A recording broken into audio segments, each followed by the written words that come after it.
Saat ini, Tableau sudah digunakan oleh berbagai sektor industri dan pemerintahan untuk memenuhi kebutuhan visualisasi data mereka.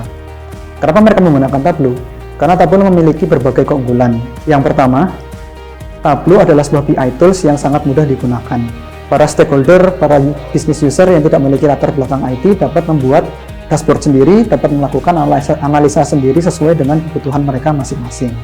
Yang kedua, karena Tableau adalah sebuah BI tools yang sangat mudah digunakan, Tableau juga akan mempercepat proses pembuatan dashboard dan proses analisa data. Salah satu contoh pengalamannya adalah di Telkomsel. Sebelumnya, di Telkomsel ketika mereka ingin membuat dashboard akan menghabiskan waktu hingga berminggu-minggu. Tapi setelah menggunakan Tableau, proses tersebut menjadi hanya beberapa hari saja. Yang ketiga, Tableau juga mempercepat proses sharing dashboard dan hasil analisa kepada departemen-departemen lain. Hasilnya adalah setiap departemen dapat saling bekerja sama dengan sangat baik karena data yang mereka lihat adalah data yang sama dengan analisa yang sama. Salah satu contohnya adalah di perusahaan multi-finance terbesar di Indonesia. Mereka sebelum menggunakan Tableau, setiap proses analisis akan menghabiskan waktu selama 2 hari. Tapi setelah menggunakan Tableau, proses tersebut hanya memakan waktu selama 1 jam.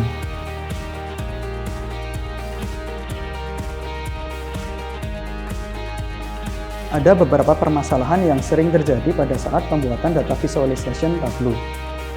Yang pertama adalah, umumnya klien sudah mengetahui KPI yang ingin mereka monitor atau analisa yang ingin mereka buat, tetapi mereka belum tahu visualisasi apa yang dibutuhkan untuk menjawab analisa tersebut. Yang kedua, terkadang klien memiliki preferensi atau request untuk membuat visualisasi atau chart yang terlalu kompleks dan terlalu advance, yang mana ketika ditelusuri lagi, ternyata visualisasi tersebut tidak menjawab pertanyaan yang ingin dijawab atau analisa yang ingin disampaikan. Yang ketiga, ada kalanya klien ingin menampilkan terlalu banyak informasi pada dashboard yang ditampilkan. Dampaknya adalah karena terlalu banyak informasi, terlalu banyak chart yang ditampilkan, justru ide-ide dasar yang ingin disampaikan malah tidak tersampaikan dengan baik.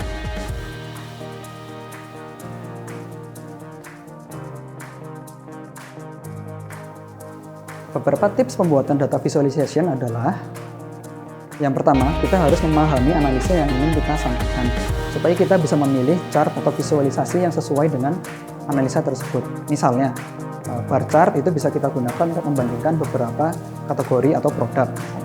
Atau contoh lain adalah line chart, di mana itu bisa kita gunakan untuk analisa growth atau tren seiring waktu.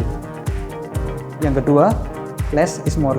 Kita tidak perlu membuat visualisasi atau chart yang terlalu ramai, terlalu meriah, terlalu banyak warna, terlalu banyak titik data, terlalu banyak tulisan, karena itu justru akan membingungkan viewer atau orang yang melihat visualisasi kita.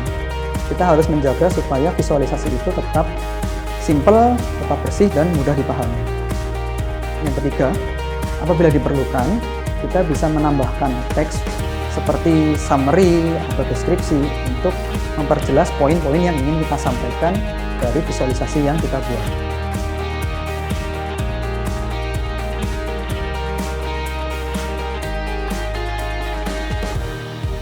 Manfaat-manfaat yang dirasakan setelah implementasi Tableau adalah, yang pertama, Tableau meningkatkan kemampuan stakeholder yang ada di Telkomsel untuk membuat visualisasi data atau dashboard secara mandiri. Yang semula hanya ada belasan orang yang bisa membuat dashboard sendiri, ini ada lebih dari 300 orang pengguna Tableau yang dapat membuat visualisasi data sendiri. Dan hingga kini, ada lebih dari 300 dashboard yang mereka buat secara mandiri. Yang kedua, Tableau meningkatkan kualitas diskusi mengenai data dan mempercepat waktu untuk pengolahan data di salah satu perusahaan multi-finance terbesar di Indonesia. Yang awalnya pengguna Tableau di sana hanya 40 orang, dalam setahun meningkat pesat hingga menjadi 240 orang. Dan juga Tableau telah membantu perusahaan tersebut untuk menghemat biaya operasional data sebesar $1 juta selama setahun.